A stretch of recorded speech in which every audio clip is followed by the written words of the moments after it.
அந்த அறிவிப்பால் அன்ப தருவாளே சின்ன அறிவிப்பும் இன்று சுடுவாளே நீயும் தும்மிடி தும்மிடி ஆயுசு நூறாக என் உயிர் உன்னோட பத்திர சொத்தாக என் பார்வை உன்னோடு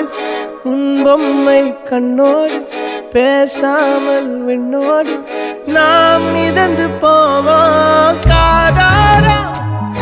அடியாளோ நான் தாங்க மாறோடு